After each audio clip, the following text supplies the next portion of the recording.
Menang mending Nissan Cedric Diesel, Mitsubishi Eterna, atau Mercy E320 dari sisi perawatan, kenyamanan, dan tenaga. Kalau tenaga mah Eterna, bro. It's Bagas, mobil Anda cepet dapat gak mobil diesel, syukur-syukur dapat yang common rail. By the way, selain Panther, kuda. Anang MZCH, menang mending kok tak mau tanya mending mobil bensin atau DSL atau diesel. Oke. Kalau bensin yang merekomend mobil apa, diesel mobil apa? Ini untuk dibuat camper van, habis gajian abdi negara anggota KPPS. Oke.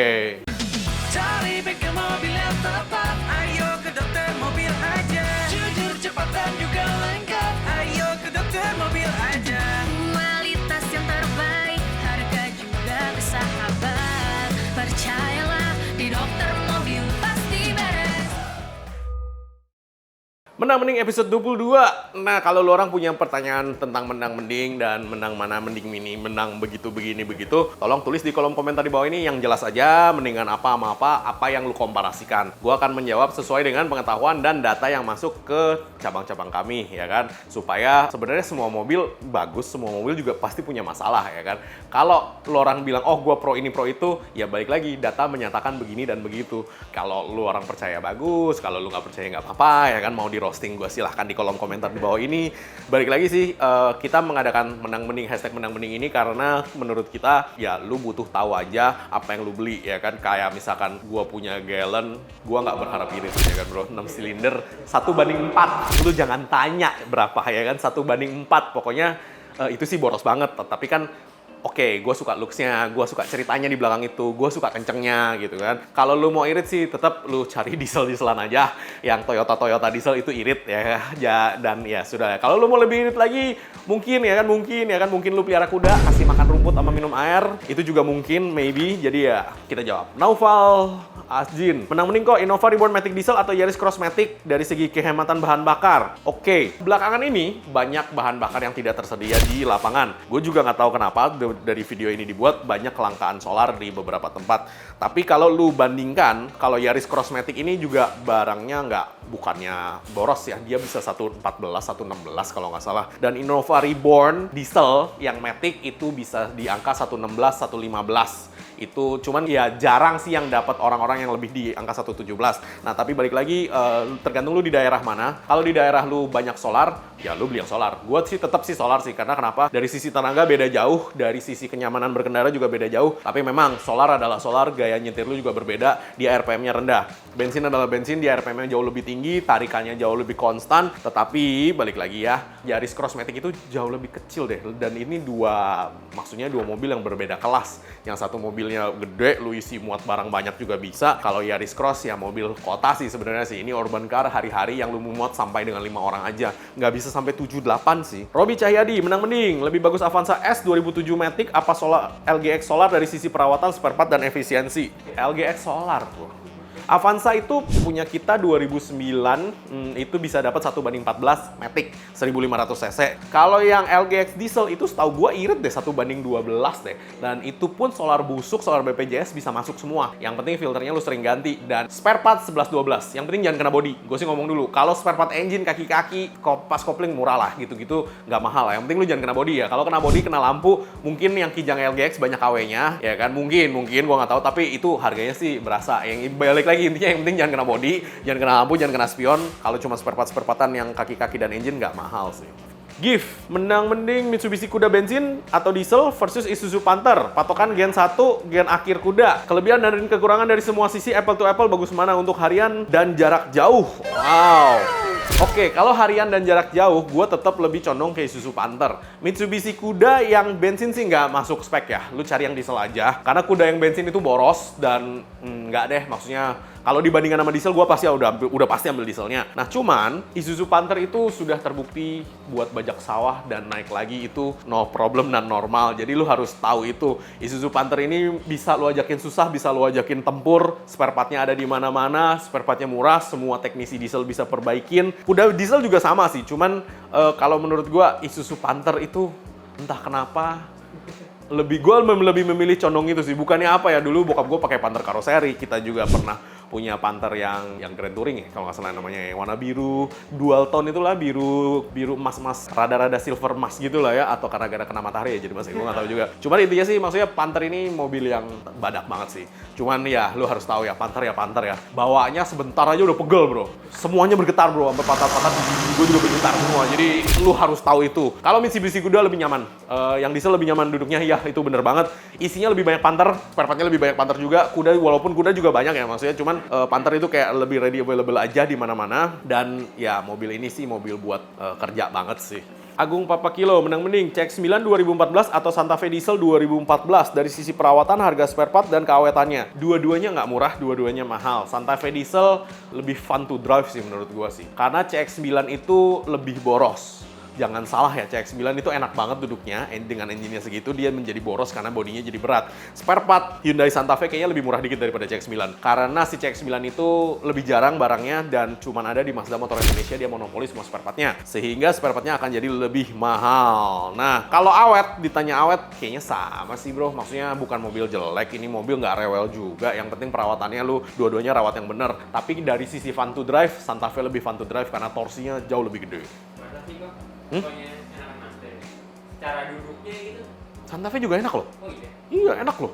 Santa Fe enak loh. Maksudnya mobil ini dulu pada zamannya remap booming banget. Ini sering banget gue remap dan ini mobil shit kenceng men. Dan dari sisi pajak ya dia cuma 2.200 loh diesel loh. Oh iya. Bukan 2.400 atau 2.500. No, dia cuma 2.200 diesel dan ini mobil fun to drive sih. Lu percaya deh, ini mobil fun banget to drive. Tapi size-nya ya, kalau Santa Fe kan cuma 5-seater. Kalau CX-9 kan bisa 7-8 seat lah ya kan. Jadi berbeda kelas balik lagi. Tetapi kalau spare part lebih mahal Mazda udah pasti sih. Udah pasti sih itu sih. Jacuzzi, menang mending kok untuk mengurangi limbung dari Innova Reborn, mending potong per, ganti shock breaker, pasang spring buffer, pasang sway bar, lower bar, estimasi anggaran 2 juta sampai 2 juta setengah, pilihan mana yang paling terasa signifikan? Ganti mobil terasa signifikan. Gini, kalau potong per gue tetap nggak saranin. Potong per iya jadinya lebih pendek, lebih stabil karena center of gravity-nya lu turunin. Sebenarnya per itu kan ketika dia gencet itu ada namanya koefisien per, itu K ya biasanya kalau lu orang ngerti fisika lu tahu, gua nggak akan jelasin ke situ. Jadi K-nya itu akan tetap sama. Jadi coefficient of spring-nya akan tetap sama, tetapi hanya saja memang lebih pendek. Jadi nggak ada hubungannya sih katanya, oh dipotong per lebih stabil. Enggak, bro. Sama aja, per-nya tetap yang lu pakai yang sama, coefficient per of spring-nya sama, tetapi lebih rendah ya kan. Dan itu pun gua nggak saranin karena nanti jadinya sering ngegasruk. Giliran gua aja yang depan per-nya dipotong sama orang sebelumnya aja gua balikin normal, standar. Nggak enak men, kemana-mana ngegasruk. Lu udah chat nih, bagus-bagus itu bumper ya kan. Gara-gara gua keluar masuk mall ngegasruk, gue bete banget kan, maksudnya shit, otak gue OCD banget, makanya sampai gue cariin original pairnya, gue ganti lagi yang original biar dia naik 3 jari gitu kan. Sebenarnya lu mau bikin empuk, lu tetap harus ganti damper ya kan. Nah damper itu penting banget, lu ganti yang merek apa, nggak ada yang budget 2,5 juta yang akan membuat mobil lu didamping dengan bener ya. Lu pasang spring buffer kayak begini nih, kita punya Domo buffer itu juga bagus. Kita lagi komparasi untuk yang lain-lain, ini lagi kita tes, kita press, kita genjetin satu-satu dengan produk yang sangat jelek ya kan. Maksudnya produk jelek sama produk bagus tetap berasa bro bedanya, maksudnya dari sisi keawetan, rebounds-nya ya kan, kemudian kenyamanan lu berkendaranya juga iya bener. Si Domo buffer ini berfungsi untuk membantu si damper ya, supaya ketika dia ngegencet nggak ngegasruk dan dia lebih empuk, ada dudukannya atau tatakannya. Tapi balik lagi, kalau lu bener-bener sensitif, dampernya lu ganti, maksudnya shock absorbernya lu ganti. Kalau lu bener-bener kepengen bagus, lu mendingan simpen, kumpulin duit, lu beli Bilstein. Mendingan begitu, karena kenapa? Maksudnya ya udah value for money. Maksudnya kenapa gue selalu bilang Bilstein, ya menurut gue itu bagus gitu loh untuk lu orang yang level entry yang tidak mengerti gimana caranya tuning kaki-kaki dan suspensi.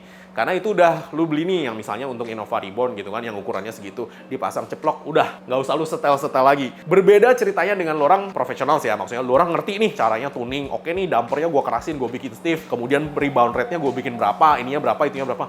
Oke, gue agree, kalau lu orang ngerti itu ya monggo, lu beli aja yang KW Racing ya kan, yang lain-lain banyak bro yang bisa lu tuning dan bisa lu setel sendiri. Even Ohlin saja harus dituning ulang. Kita juga akan bikin itu ya, jadi untuk kaki-kaki dan suspensi, karena kita juga sudah berpartner dengan teman-teman kita di luar negeri yang mau ngajarin ke kita ilmunya sebenarnya. Nanti ada alatnya, ngetesnya, terus ada grafiknya.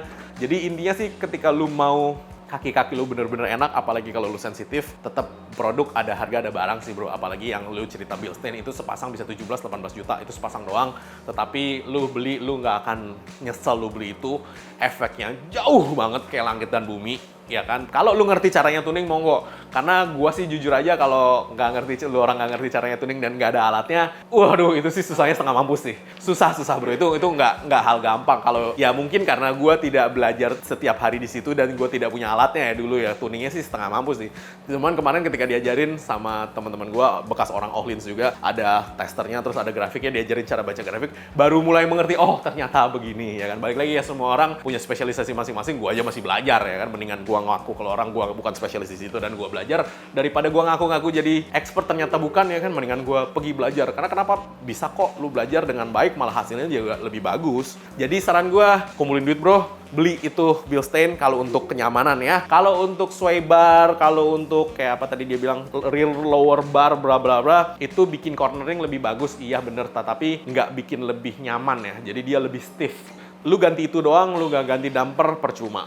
Karena yang namanya upgrade kaki-kaki itu sepaket. Jadi kalau misalkan lu kasih barnya doang, tanpa lu ganti damper yang bener, nggak bagus juga. Malah kadang-kadang lompatnya kayak yang aneh-aneh. Lu nggak percaya, lu kalau ada speed trap tuh di jalan, lu nggak usah jalan kenceng-kenceng di atas speed trap. Lu jalan cukup lah ya, 70-80 km per jam, lu lewatin itu speed trap, lu lihat mobil lu lompatnya kemana. Biasanya kalau mobil jelek suspensinya geduk-geduk, dia bisa lompat ke kanan-kanan atau ke kiri-kiri gitu loh. Itu bener-bener parah sih itu sih. Jadi ya lu harus tahu itu aja sih. Apalagi kalau per potongan. Gue ngerasain banget. Iya, per potongan karena maksud gua ya kalau lu potong demi lebih rendah oke, ya kan? Itu memang begitu. Kalau lu potong untuk lebih enak, enggak sih, bro. Gua nggak pernah sih. Gua nggak pernah sih. Kalau lu beli yang lebih pendek untuk lebih stiff atau lebih apa, iya oke. Karena balik lagi ya itu udah bikinan pabrik gitu kan. Kalau lu potong di tengah-tengah, itu nggak pernah bener sih menurut gua sih. Gua nggak pernah bener sih. Karena ketika mereka ukur itu mereka ngelingkernya 1 kali gitu. Nah itu mereka ukur. Ketika lu potong di tengah-tengah, itu udah pasti off tuh ukurannya tuh. Udah pasti tuh. Dan lingkarannya itu ada dari gede mengecil itu ada Y-nya. Terus udah gitu ada dari face-nya gede ke kecil juga ada kenapanya juga itu. Jadi maksudnya nggak bisa lu tiba-tiba potong terus lu bilang ini akan lebih enak. That's bullshit, man. Dampernya mendingan lu ganti daripada lu potong-potong per. Pernya biasa aja, yang original nggak ada masalah. Kalau gua loh ya, per original sama per lu ganti yang misalkan yang tain atau yang apa, mendingan lu pakai per original tapi dampernya lu ganti. Itu jauh lebih enak. Kecuali lu mau bikin keras pernya, lu ganti tain. Iya, betul. Tapi itu jadinya kayak kuda lumping sih naik bukan kuda lumping lagi itu. Udah kayak mobil racing man di dalam man. Geduk. Sakit semua pinggang. Enggak sih, gua nggak suka begitu-begitu lagi sih. Alexander Revlijo, fucking hell, susah banget ya. Mending Nissan Cedric Diesel, Mitsubishi Eterna, atau Mercy E320 dari sisi perawatan, kenyamanan, dan tenaga. Kalau tenaga mah Eterna bro. Iyalah gila, itu mesinnya sama tuh sama si Galen tuh. Kalau kenceng mah Eterna ya. Kalau kenyamanan ya udah pasti Mercy. Kalau sisi perawatan kayaknya lu rawat Mercy lebih murah dan lebih available spare partnya daripada Eterna deh. Kayaknya ya. Kalau lu bisa dapat spare partnya Eterna sebenarnya nggak mahal-mahal amat, tapi tetap mahal karena judulnya 3 berlian. Mitsubishi.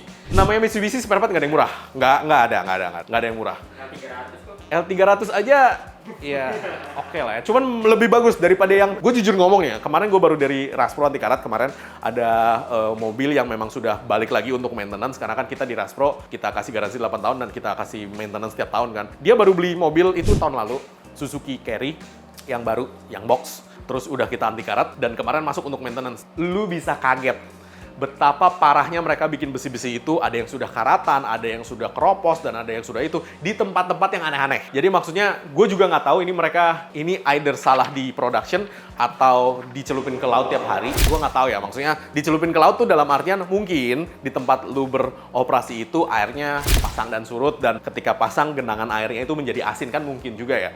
Jadi maksudnya tuh ini karatnya nggak wajar. Cuman ya memang namanya kita, maksudnya karatnya itu yang berkarat itu di kayak tabung damper suspensinya, per daunnya, baut-baut di per-pernya itu karatannya nggak wajar men. Maksudnya masa iya 1 tahun lu bisa karatan sampai separah itu gitu kan. Itu nggak wajar aja sih. Jadi kemarin udah kita maintenance, kita anti karat ulang dan karat-karatnya kita hilangin ulang. Cuman ya kalau dari dibanding L300 jauh lebih bagus bodinya kalau menurut gua. Tetapi spare partnya juga ya lebih mahal lah ya, sedikit lah ya pastilah ya. Mitsubishi original spare part nggak ada yang murah. Gue sih ngomong dulu. Agi Fakri, untuk mesin diesel mobil Korea, mending Hyundai Tucson atau Kia Seltos diesel dari sisi kenyamanan, kemudahan servis, dan ketersediaan spare part. Sama aja bro. Jadi Hyundai sama Kia itu kan 11-12, di sana juga 11-12. Engine-nya nggak mirip, tetapi maksudnya engine-nya spare part-nya juga nggak mahal. Kalau dari sisi kenyamanan, kayaknya Kia Seltos lebih nyaman karena kelasnya lebih elit. Kalau kemudahan servis ya sama aja. Yang ngerti Kia dan Hyundai bisa aja tuh servis. Jadi sama-sama tidak semudah mobil Jepang ya kan. Ketersediaan spare part kayaknya sama deh bro. Karena spare part-nya juga kadang-kadang 11-12 kok. Kia dan Hyundai interchangeable parts juga sama mereka. Jadi kalau gua sih gua ambil Seltos karena lebih cakep. Kalau Tucson kayaknya kelas tangguh nggak sih, mendingan lu ambil Santa Fe. Kasir warnet, menang mending. Kalau yang akan ngecek mobil bekas, bagusnya pakai jasa inspeksi atau general check up di bengkel resmi. Jasa inspeksi lebih memudahkan karena bisa didatangkan ke tempat lu. Kalau general check up di bengkel resmi itu lu harus ke sana, belum tentu yang jual mau kasih mobilnya lu bawa ke sana. Tapi at the end of the day, jasa inspeksi yang bener sama general check up di bengkel resmi sama sih bro, 11-12. Ujung-ujungnya juga dicolok scanner, dia keliling-keliling. Cuman general check up di bengkel resmi itu lebih ke engine ya kan, kaki-kaki, transmisi. Kalau si inspeksi itu biasanya juga dicekin bekas banjir kah, bekas nabrak kah, gitu-gitunya juga dicekin semua sama dia sih. It's Bagas, mobil under cepet dapat gak mobil diesel? Syukur-syukur dapat yang common rail. By the way, selain Panther, kuda diesel juga dibawa cepet, Kijang LGX juga dibawa cepet kan? LGX yang diesel juga dibawa cepet, banyak sih bro. Kalau lu hanya kepengen beli mobil diesel mah banyak bener. Discard dong, nggak boleh Panther. Kalau common rail, nah itu berbeda cerita. Biasanya yang diesel tahun-tahun segitu semuanya masih Bospam. Tapi sebenarnya nggak masalah sih bro. Maksudnya lu pakai Bospam, yang penting Bospamnya injektornya bener, Bospamnya dikalibrasi dengan bener. Terus nggak lecet tuh Bospam ya kan, masih ada pressure-nya masih bagus. Itu sih sebenarnya sih nggak masalah dan nggak rusak-rusak. Yang penting ketika lu mau pelihara Bospam itu, filter solarnya lu jaga. Karena biasanya lecetnya dari situ, ada kotoran masuk karena gara itu udah terlalu mampet. Bospam kan nyedot nih, keluar vakum. Nah, itu kegesek-gesek tuh Bospamnya tuh. Nah, banyak tempat-tempat yang bisa kalibrasi Bospam, kalibrasilah yang bener beserta injektornya, harusnya sih fine-fine aja sih, bukan common rail. Gua sih fine-fine aja ya, maksudnya mau Bospam mau common rail, ya berbeda ceritanya ketika lu mau pakai itu buat racing ya. Kalau lu mau pakai buat hari-hari, sama aja bro. Bener deh, sama aja. Yang common rail malah kadang-kadang lebih rewel di sensor-sensornya. Bospam malah nggak rusak-rusak, nggak ada sensor apa-apa. Pokoknya mesinnya nyala, greng, udah jalan terus dia. Anang MZCH, menang mending kok, tak mau tanya mending mobil bensin atau DSL atau diesel. Oke.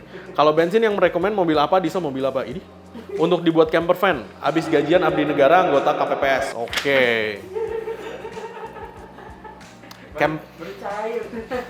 Camper van sih gue tetap saranin lu diesel ya. Camper van karena kan berat bebannya, diesel punya torsi yang lebih besar. Dan gue tetap saranin lu manual.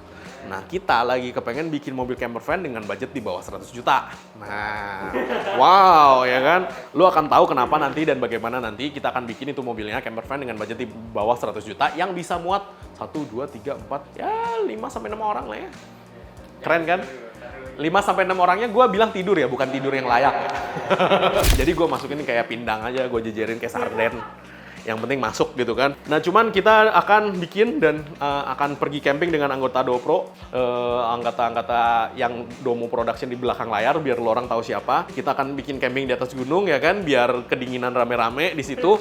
Dan kalau misalkan mobil bensin sih udah pasti yang mobil yang nggak ada moncongnya ya. Biasanya kalau mobil yang ada moncongnya agak-agak ribet dia bikinnya karena ya cuman sekarang banyak sih beberapa orang-orang bapak-bapak yang beli Avanza lama ya kan kemudian dijadiin camper van, ya bukan camper van sih sebenarnya, dimasukin ranjang aja sih, yang penting bisa tidur di dalam sih. Ya that's not a problem juga sih, cuman kalau orang mau bikin camper van nanti kita akan bikin dengan budget di bawah 100 juta supaya karena memang hype ini lagi naik ya di Indonesia ya, dan gua juga seneng sih. Gua dulu waktu baru lulus kuliah juga camper van di New Zealand sama di Tasmania itu keren sih dan asik sih.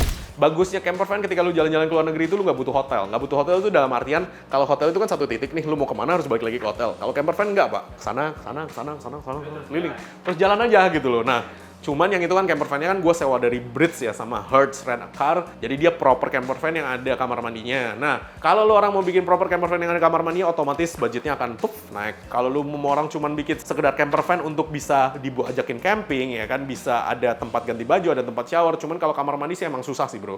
Karena itu ceritanya panjang kali lebar kali tinggi. Nggak cuman yang friendly untuk anak-anak dan friendly untuk bawa pacar atau calon bini atau bini orang lain itu juga bisa. Jadi nanti kita akan contohin seperti apa camper van-nya dan nanti lu orang bisa lihat. Kalau gua sih nanti kita rahasiakan ya. Karena kalau nggak seru nih, nggak seru banget. Teman, kita akan push budgetnya di bawah 100 juta. Gue sih mau push budgetnya di bawah 100 juta total ya sama beli mobilnya ya. Oke, jadi mungkin sekian dulu penjelasan dari Sterling Dokter Mobil. Thank you. Jangan lupa subscribe, like, dan komen di YouTube kami. Thanks.